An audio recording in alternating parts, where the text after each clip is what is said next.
Today we have a really interesting panel.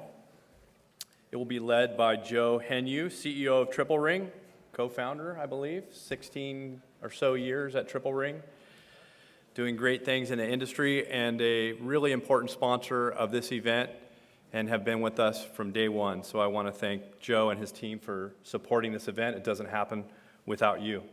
The subject today is the Venture Studio, a new model for improving MedTech and life science startups. I'm going to let Joe take it from here, and let's please welcome this panel.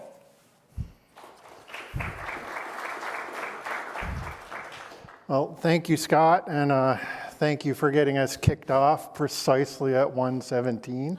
That's amazing precision. Yeah, we appreciate the precision.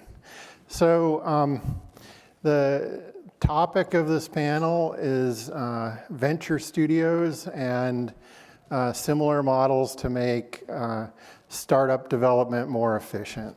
And that's a topic that's very dear to me at Triple Ring. We're a co-development firm that partners with innovators and entrepreneurs to solve problems, develop new products, and launch new companies. Importantly, we try to do that very much in a partnership model where we're sharing some risk and reward. And a big part of that is trying to make sure that the process is efficient. I also think this topic is very timely right now because coming into the pandemic and through the pandemic, somewhat counterintuitively, we've just seen an enormous level of activity with life science and MedTech startups. So there's a real need, a pressing need to make things run efficiently. So I'm very pleased to have my three co-panelists here to discuss this topic with me. And I'm going to let them introduce themselves. And I will maybe start with Ray at the far end. All right, thank you, Joe.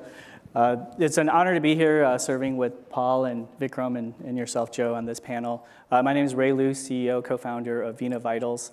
We are a early stage, seed stage startup working on improving blood pressure monitoring. We make a small wearable device that allows you to measure continuous beat-to-beat blood pressure, basically like the arterial line, but without having to stab the patient with a catheter into the artery. Currently in clinical validation stage, and also in addition to the venture studio model we have with Triple Ring, we're also backed by Y Combinator and MedTech Innovator. Thanks, Ray. Vikram? Awesome. Thanks, Joe. Thank you all for coming. Thanks, Joe, for having me here. I'm a principal with Genoa Ventures, which is an early stage life sciences venture fund investing at the convergence of bio and tech. What that really means is effectively three main verticals of investments: biology beyond healthcare, biology as a technology, and technology driving biology. And so MedTech firmly falls into that last bucket. We primarily invest at the seed and Series A, so going in pretty early. And I'm excited to talk about sort of how venture studios intersect with early stage venture and really the partnership that creates here. Paul? Nice to be here.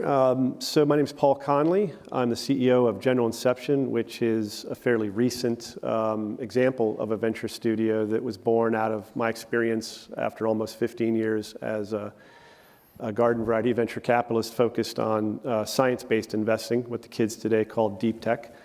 The majority of that at the intersection of physics and biology, so life science tools in particular. The venture capital firms that I've worked with over the years that have kind of been the inspiration of Inception include Paladin Capital Group out of Washington, D.C., more recently, Vertical Venture Partners, and I work very closely with Vikram at Genoa as a venture partner there as well. Thanks, Paul. I think I'll kick off with a question to you, Paul. Tell us, what is a venture studio? What is General Inception as a specific implementation? And how has your particular model been informed by your experience as a traditional VC? Yeah, the inspiration for it. Yeah. How long is this panel? 44 minutes? Okay.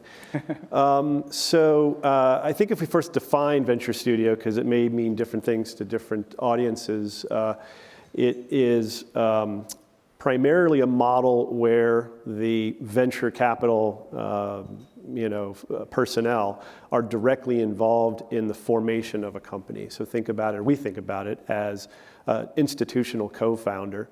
The vocabulary, I think, comes from the way that movies are made, hence the studio part of venture studio, where each movie is a sort of an episode unto itself, where the right group of guilds or tradespeople get together to work on a project, and then they may end up reconfiguring on the next project and be sort of working with different groups of people, where the groups are very unique to the particular movie being made. So if you sort of translate some of that mental imagery to the early stage venture capital model, you get something venture studio-like. It may be instructive to differentiate it from many, not all, incubators and accelerators that tend to have some of the ingredients that you would find in a venture studio, at least our venture studio. And they might include infrastructure, space, access to equipment, access to EIRs or mentors, which usually are folks who come out of the commercial side of technology, and sometimes a little bit of starter capital. And so at General Inception, what we're doing includes all of those ingredients that you would hope to find in a great incubator accelerator, or even some venture studios that existed before we started early last year. One of the essential ingredients that we think sets General Inception apart is that in addition to being able to act as a professional co-founder or the business co-founder to great scientific founders who haven't yet found the right business co-founder, we can also bring the proto-management team for the first 12 to 18 months, where you can multiplex in deep commercial talent across product, market, even sort of initial sales process. But then also through partnering with a network of product development groups, most especially Triple Ring Technologies, we're able to bring the translational resources together at inception. So all the ingredients. Starter capital, say $300,000 to $500,000 in that range. The proto-management team and the translational science and engineering team to take something from the bench and get it into the clinic or into customers' hands. The inspiration for General Inception comes from the earliest days of my career as a VC, going back to the last decade, call it 15 years ago. And in the early stages, I had enough bandwidth that operational leverage in my venture capital firm wasn't the limiter in terms of how deeply involved I could get with entrepreneurs, scientific founders.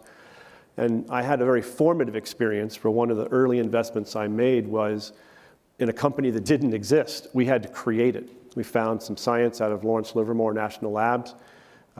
We found some scientists that we had deep conviction, personal resonance, philosophical alignment.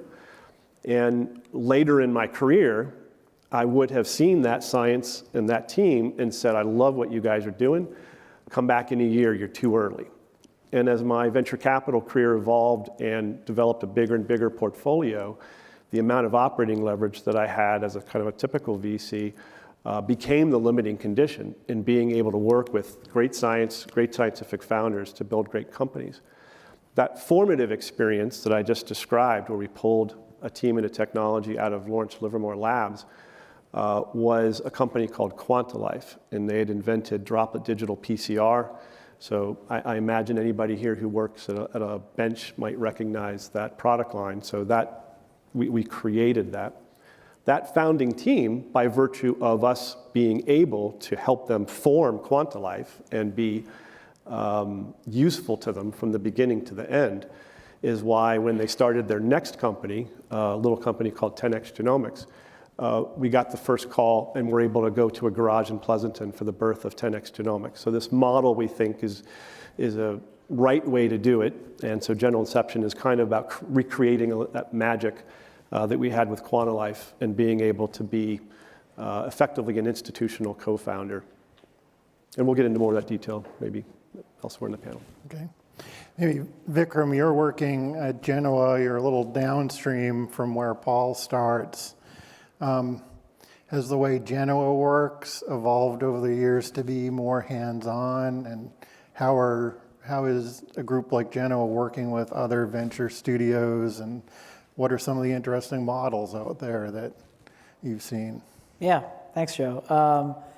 Yeah, I mean, I'll echo some of the commentary that Paul gave, which is, and just add one more thing to that, which is, it's not just about being able to have the bandwidth to roll your sleeves up and work with one or two founders, but it's that you see a multitude of great scientific founders who you can't service possibly. And it's almost like the first two that come through the door are the ones that you can work with in any given year, and you just can't work with everybody.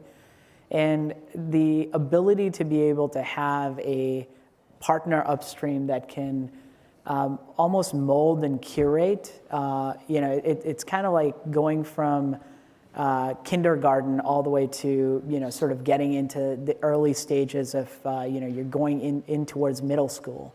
And then the early stage venture sort of picking you up at middle school and really teaching you more things and helping you grow up as you go through further. That's sort of the kind of how we look at that relationship. And companies are really, that's what it is, right? They're forged, you have to birth them. And so having an upstream partner like a venture studio that can do that is great. We've typically worked with a lot of incubators and accelerators historically at Genoa. We spent some time there, but there's always an element missing, and you always have to end up, trying to find and match them with partners to actually do their productization work, or it takes a village to build a company, so you have to find all of the different resources, whether it's regulatory resources, commercialization resources, and everything else all the way through. And that's where a missing element of what we found the venture studio model actually solves that. There's a few of them out there.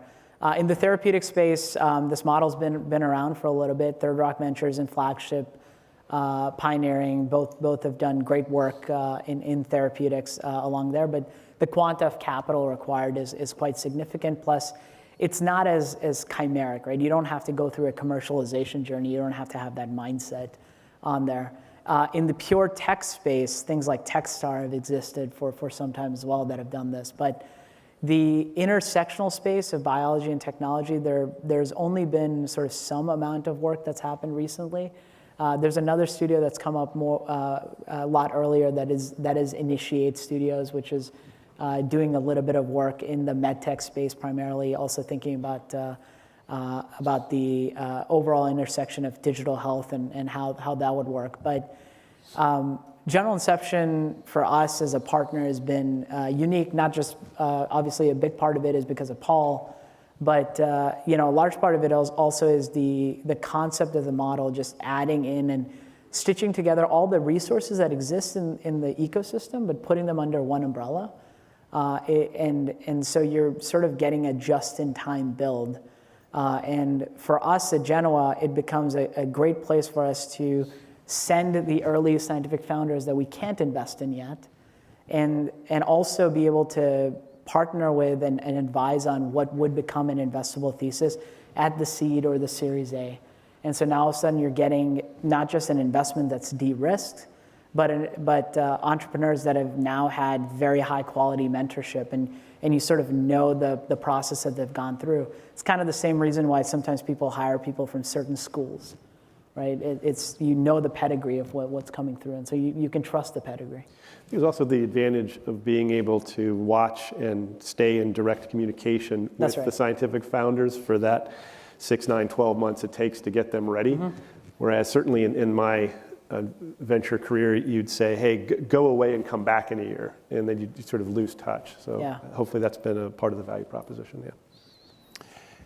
Ray, you were involved in starting your company and spinning technology out of a university, and I know you've made the strategic decision to work extensively with partners. what made you decide to partner versus going it alone and trying to build everything from scratch? And how do you see some of the trade-offs? Yeah, it's a very good question. For us, being an early stage startup, there's just a limitless number of things that you have to do to build your company, to be able to develop out your technology. And our instantiation of the venture studio model is with Triple Ring as a technology partner, where we really saw three key benefits. And I would say the first is probably the most important, is really just being able to have skin in the game, and where, for us to know that for Triple Ring, you're fully committed, you're fully vested, and for us to develop the technology, we're going to come across numerous challenges and numerous de-risking of the technology that's necessary to get this product out. But for you to be 100% committed, and then know that, hey, you actually don't get paid until we are successful. And that skin in the game was very instrumental for us to be able to look at how we approach the relationship, and then be able to leverage that relationship. And the second and third that also extend from that is really the second benefit is just the credibility, because, and we leaned on this quite a lot, because the credibility that you can say, hey, we have this engineering firm who looked at our technology, evaluated it, and they know they can build it. That goes a long way, especially last year when we were going through YC and MedTech Innovator and talking to hundreds of investors. We really leaned on that quite a lot, and it made a big difference in terms of our ability to fundraise. And the last is just this expansion of your talent pool, because as a startup, you have different functions that you need to be able to develop, especially in the MedTech space, whether it's signal processing, your electronics, your firmware, all of these different aspects where you might not need a full-time resource, and even going through that hiring process takes a long time. I mean, we might spend 6 months just to find a really good signal processing guy that that we're really happy with. And so being able to work in this model with Triple Ring allows us to be able to leverage this vast experienced talent network that allows us to spin up different resources for different types of projects. So I think in terms of the how we select the type of projects, that process is basically we sit down, look at, okay, these are all the different need areas that we have. We can do these internally.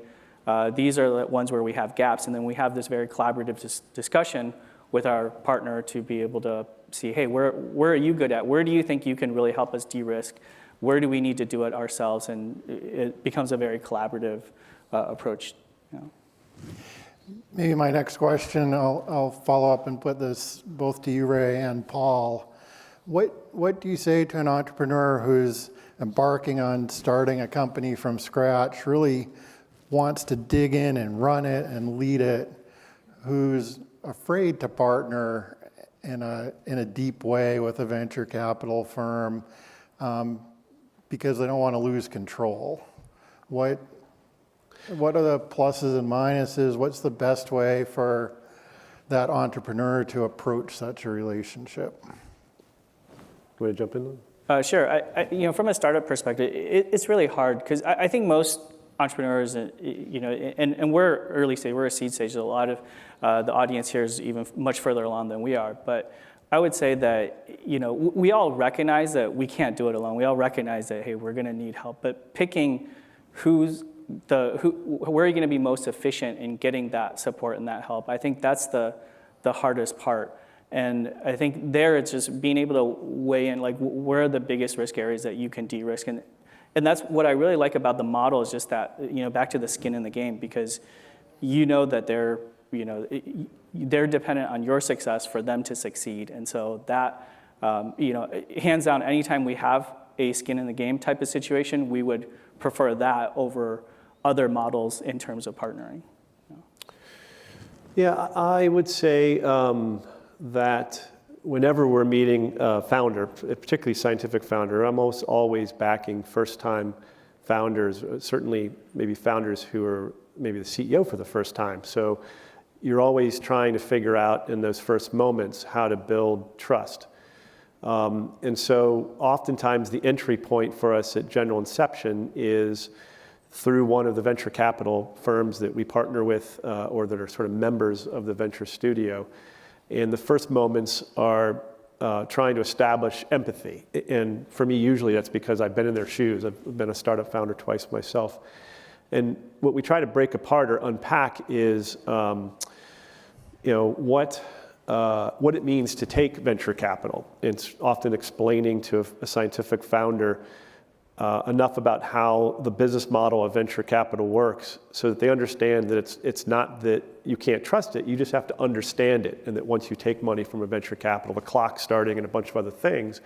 And what we're doing at General Inception is preparing them for that and jumping over to their side of the table in every way possible, certainly emotionally with trying to build empathy there, but legally and structurally. And so what we do is establish that if we do partner with a scientific founder, we'll scope out and size the amount of capital and the amount of time required to get them to the point of being ready for venture capital. We'll size that in a way that by the time we've transacted, we've sort of figured out what our financial and legal deal is going to look like. 100% of the time, it's a hard and fast rule for us, that scientific founder will be in control. They'll be in legal control, fiduciary control, voting control.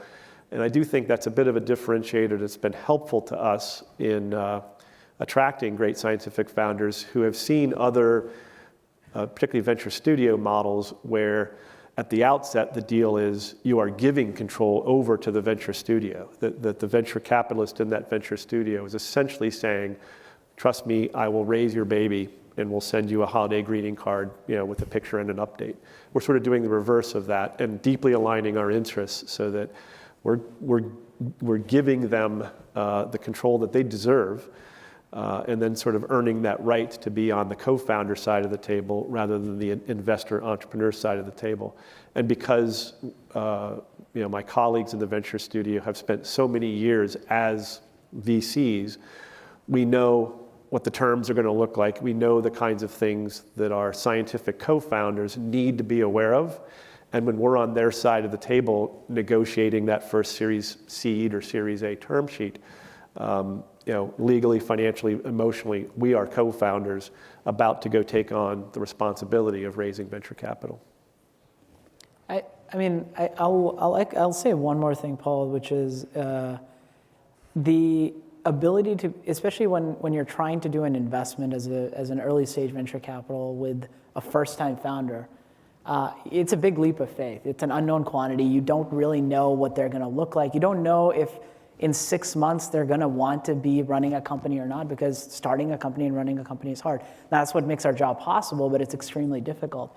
So having that ride-along mentorship that helps folks understand exactly what that is and placing different people in the right positions. Sometimes scientific founders are the perfect CEO, and sometimes they're better off as being the head of technology or head of product, but not the CEO. Right. And I think but you don't know that until you do the early part of that incubation period with something like a venture studio, and having somebody who's sort of constantly looking as they're growing up and learning what shape they are inside of the company is really important. And it again, that's the biggest part of backing a first-time founder in a company, and that's the part that is most exciting about, if I was a founder, which I have been in the past, that would be the most exciting part of working with a venture studio would be that aspect of things. So. Yeah, and we, as you know, we take the approach that every scientific founder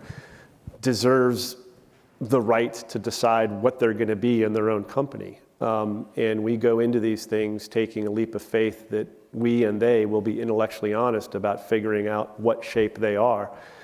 So we're knowingly taking a risk that some scientific founders will want to be the CEO, and we're like, okay, you're the CEO, and let's figure out how to develop you into that. I actually quite enjoy that. But it is always a bit of a risk, a bit of a leap of faith to see when the scientific founder can grow or create other muscles that even they didn't know they had, that's always fun, but it's always a bit exhilarating, to say the least, to see whether that's going to happen, and how self-aware they are if that isn't happening, and then sort of how we go and build a team around them. But I think it's sort of the bane of traditional venture capital is that sort of CEO question with first-time founder CEOs. We kind of embrace it rather than try to run away from it. Maybe, excuse me, maybe Ray, a question for you. You mentioned Y Combinator and some other groups you've worked with. Can you comment on the range of resources that are available out there to an early stage MedTech entrepreneur? What are the great things to take advantage of? And then conversely, what are the things that you think absolutely need to belong inside a company where you just can't partner that out? Sure. Yeah, we've had the benefit of, really, we benefited quite a bit from several different accelerators, Y Combinator, MedTech Innovator, as well as with Triple Ring, the model that we have.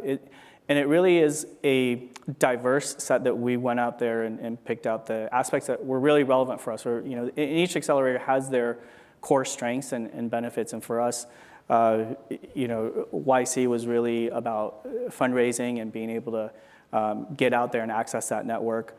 With MedTech Innovator, it was really about the strategics and being able to have mentors amongst the strategics to be able to help us along the way, and Triple Ring from the engineering perspective. So I think, there's, what you want to keep as a startup is really, you want to be able to maintain control from the perspective of, hey, what's your goal for this, your vision and goal for the company? And I don't think anybody's there to try to take it away from you. So you want to be able to convey that so that you can find the partners who also believe in that vision and are willing to partner with you along the way in that vision. I think, every startup is so different, right? You have such unique situations with each one, and it could be one that, hey, the CEO wants to focus on building their technology and they don't want to do all the other things, and vice versa.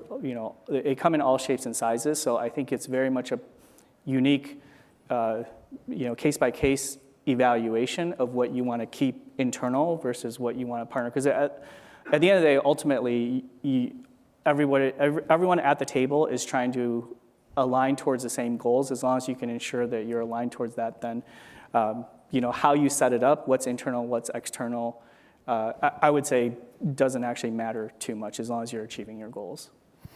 Maybe Vikram and Paul, I'll give you each a crack at the second half of that question. Are there things you would advise an early stage founder to absolutely hang on to himself or herself and not partner that? Or are there some things you just have to do inside the company?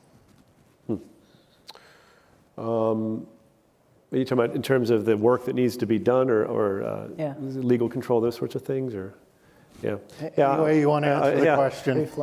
Well, I kind of alluded to one of my answers to that earlier, in that I think that it took me a while as a VC to have the epiphany that the constraint in the equation isn't money. As much as most founders think raising money is very, very difficult, there's too much money in the system. There's not enough, truly great scientific founders who are doing, game-changing things that could be the basis of game-changing companies. And once I sort of pivoted my thinking to understand that, there's an awful lot that those founders know about the opportunity and how to go attack it that, if I'm honest about it, I don't know. I bring a lot of value as a sort of financial partner and now sort of professional co-founder. But the point is I think the founders should maintain control of their company. And the idea is to figure out a way to partner with them so that they're getting good advice, but ultimately are making the decisions. And so I would counsel founders, after being the VC who's always seeing how much control I can get of something, to just maintain control, especially at the early stages. Maintain control of the who, the what, and just choose wisely, the capital and the human resources that you start to accumulate around you to go build what you're excited about building. In terms of the scope of work to keep internally, my experience has been great scientific founders tend to, like all human beings, find their people, sort of find their tribe. And it's more likely that a great scientific founder has a social graph replete with people on the short list for the Nobel Prize than it is people who are great assay developers or mechanical engineers. And so I think I always counsel founders, pull that tribe in that's going to monopolize a particular insight and understanding about the problem you're trying to solve and the applications of that. And the other stuff, don't try to reinvent that wheel. Partner, especially over the first couple of years, to do that. Maybe, Vikram, I'll ask you to follow up on that question. What should a CEO or a founder keep to him or herself? Or I'll even take it a step further. What kind of founder or what sort of situation would lead you to say you shouldn't work with a venture studio, you should go it alone? Yeah, so I guess it's a two-parter. I think on the first part, echo Paul's point about wanting to be in control of the vision for your company, because at the end of the day, as a venture capitalist, and this is something that you have to make sure, for those of us that have been operators in the past, have to sort of shy away from this, is you're investing in the thesis of the founders, not in your own thesis for the business. Yeah. And it's really hard sometimes to tear those two things apart, because Investing in your own plan is this VC rather than the founder's vision. Exactly. Yeah. And so I think it's really important to have a clear plan, and that's your plan that you have to be in control of. And the other thing is just about your differentiation, right? What makes you special? What's your special sauce? And it could be that the engineering of a box that you're making is important but not unique to you to the extent, but the secret sauce is the assay, or vice versa, right? And you need to sort of figure out what is your big differentiating factor and always be in control of that for as long as you can. It doesn't mean you can't partner those out, but you have to be in control of that product vision and the specifics of that.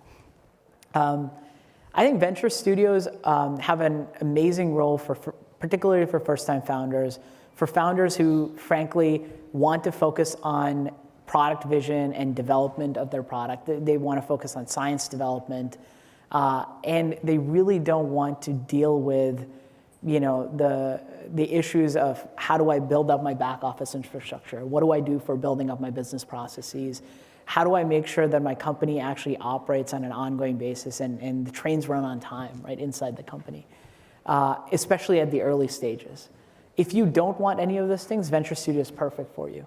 But if that's what gets you jazzed up in the morning, and that's what makes you want to be a founder, is you want to know where everybody's desk is and how far away it is from the doors, and what the plan is in terms of an evacuation. I mean, there's people like that. I mean, I'm one of those people, right?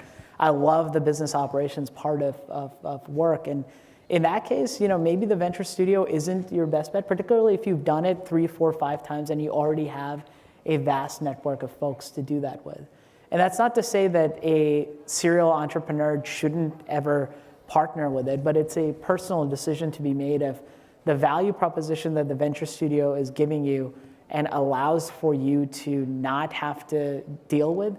Is that worth it for you or not? And that value proposition is something that you need to sort of absorb and understand. Is do you get to wake up in the morning and do more of the things that you love to do, which is why you're an entrepreneur? If the answer is yes, and the venture studio enables that, absolutely do it. If the answer is no, don't do it, right? Because it's about happiness. Yeah, and just to add to that, I think some startups will fit very well in that type of model where they want to outsource the non-technical aspects.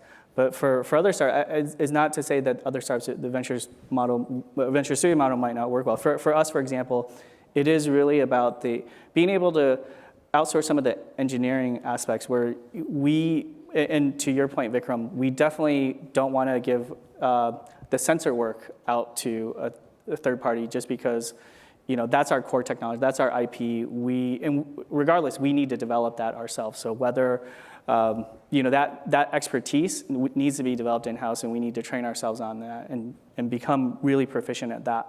But some of the other, the box that you mentioned, that box can be done externally a lot more efficiently than it can internally. And so that would be a perfect candidate for us to be able to say, hey, this electronics module, we don't necessarily need to have this be, learn our own miniaturization of this module and own all of that. There's plenty of partners to be able to work with. So yeah, I think in our scenario, definitely picking out those aspects where they're still mission critical, they're going to be on your critical path as well, but they're not part of your core, proprietary.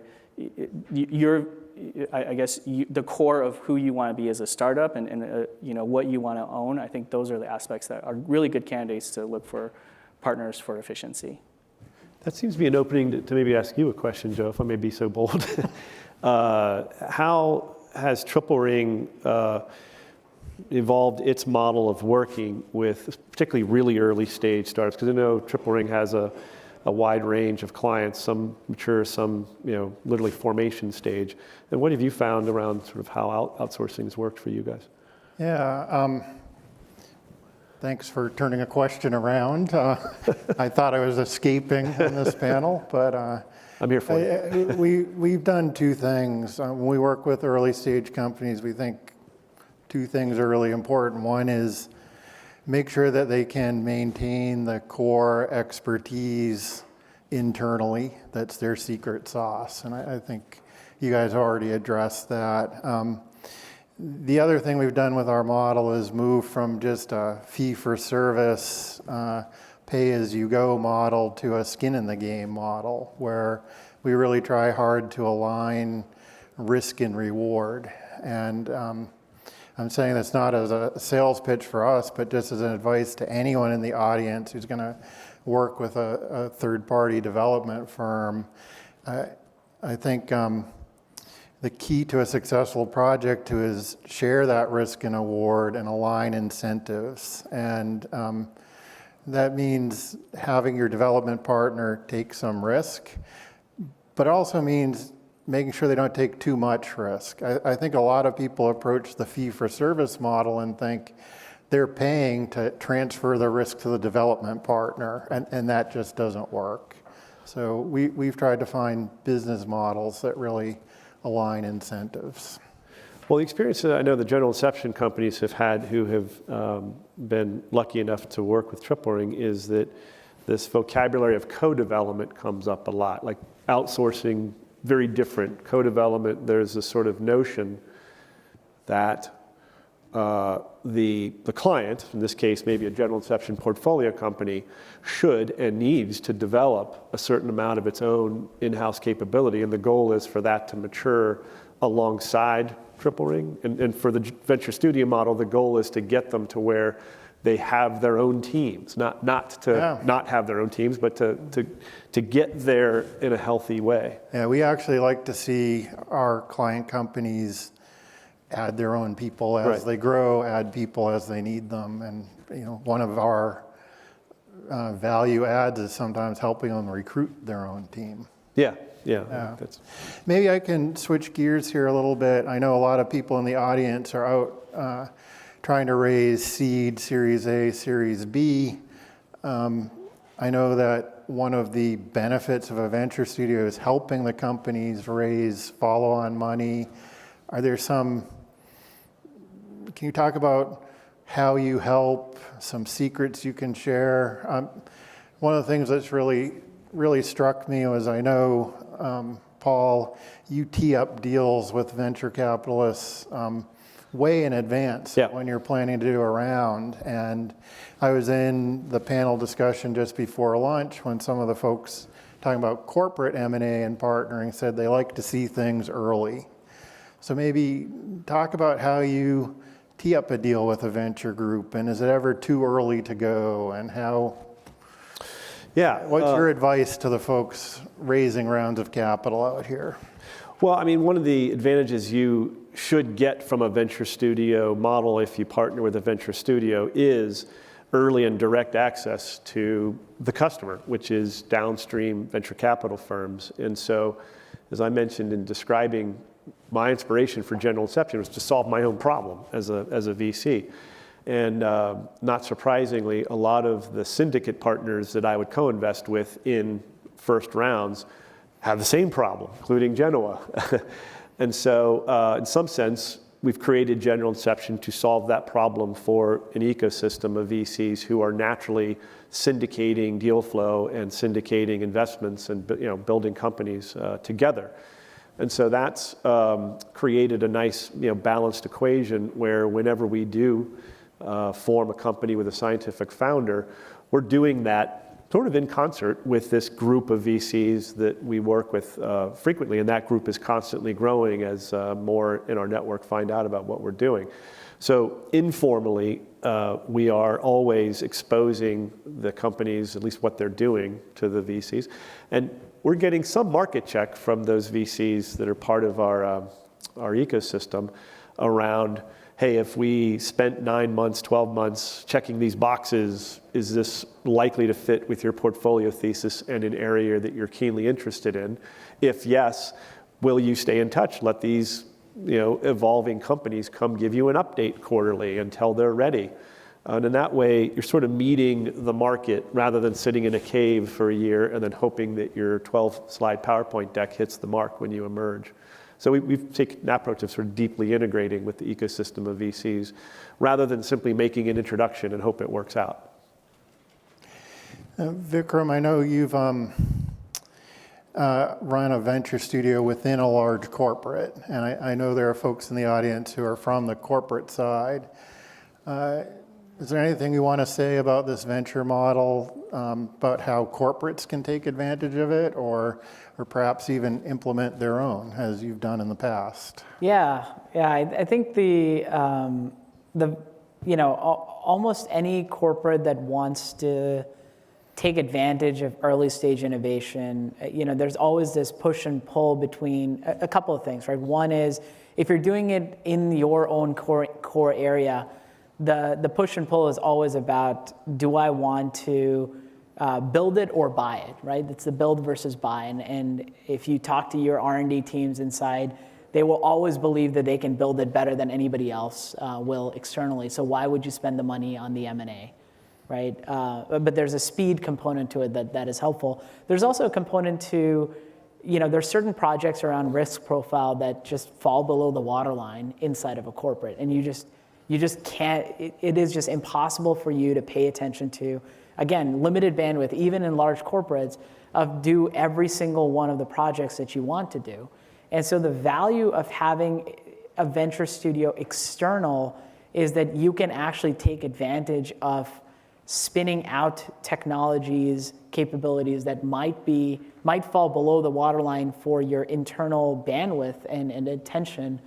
But if they were to develop and get to a certain point in time, they all of a sudden now fit inside of a roadmap that you're doing. And this could be as much as like small amount of product development, or it could be a full-on product line. And sometimes you don't know the answer to that, but there's a lot of great innovation that sort of sits inside corporates for that. Having done this, inside of a corporate, and when I did it in a non-core area, that was even harder. And for those of us that have worked in a corporate and have tried to do innovation not core to your business, you know what I'm talking about, is it's exciting until it's not, and then the core inertia of the business decides that this is no longer going to be attention, and you're constantly competing against those resources. And so if you ever want to explore opportunities that are not exactly core to your business, being able to do it and incubate ideas through a partnership in certain verticals with a venture studio which is external to you, is actually perfect, because that allows you to do the exploration but not have to have a commitment of like hiring people and going through all that process. And you have the freedom of innovation in some ways. Thanks. We have just about 5 minutes left, and I want to give the audience an opportunity to ask questions. I think there's a microphone back there. think there's a question up here in the front.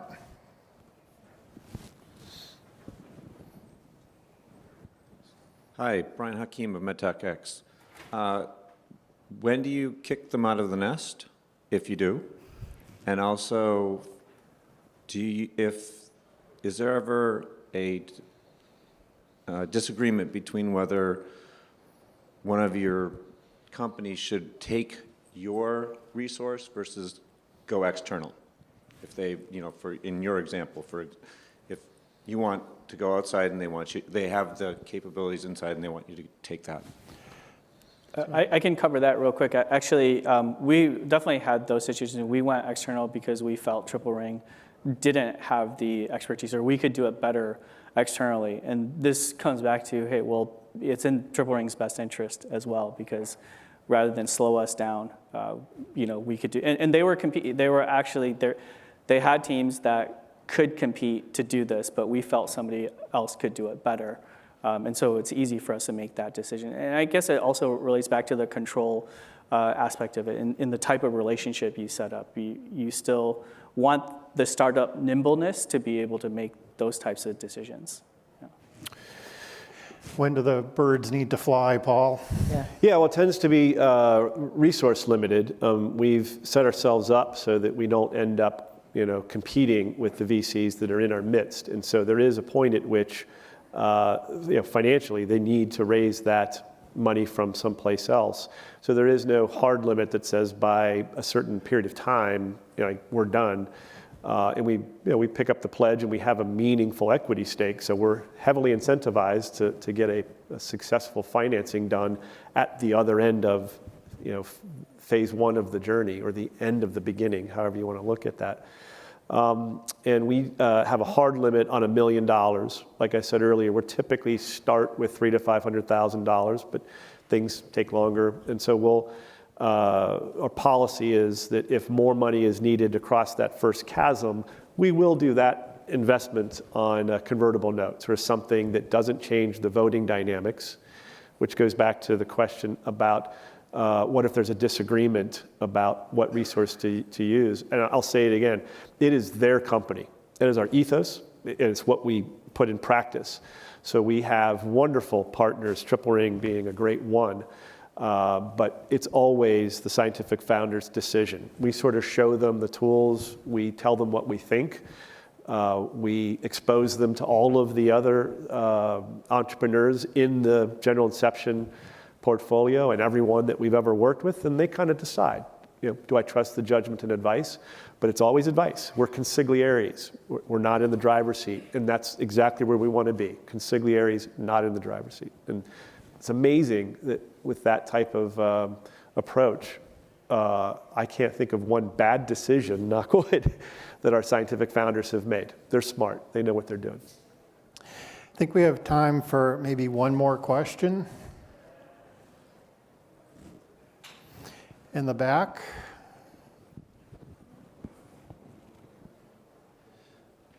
Do you guys have a consistent scorecard to provide quantitative feedback to the founders across the board? So you have some sort of consistent backdrop to evaluate the various companies across the different specialties that they're in? We do not, is the short answer. I think that's because at the earliest stages, every scientific founder and every project is so different. I'd also say that we're, on our second year of doing this, and so I don't think we've gotten to a place where there's enough of a baseline, to do that scoring. But it's absolutely on our roadmap, as the whole purpose around General Inception is to create sort of some industrial scale around company formation, which means process consistency. So your question is a great one. I hope to see you next year. You can answer it, ask it again. Okay, maybe the last 30 seconds here, and then we want to end right at 7 minutes past the hour. Paul or Vikram, why aren't all VCs running their own venture studios within their funds?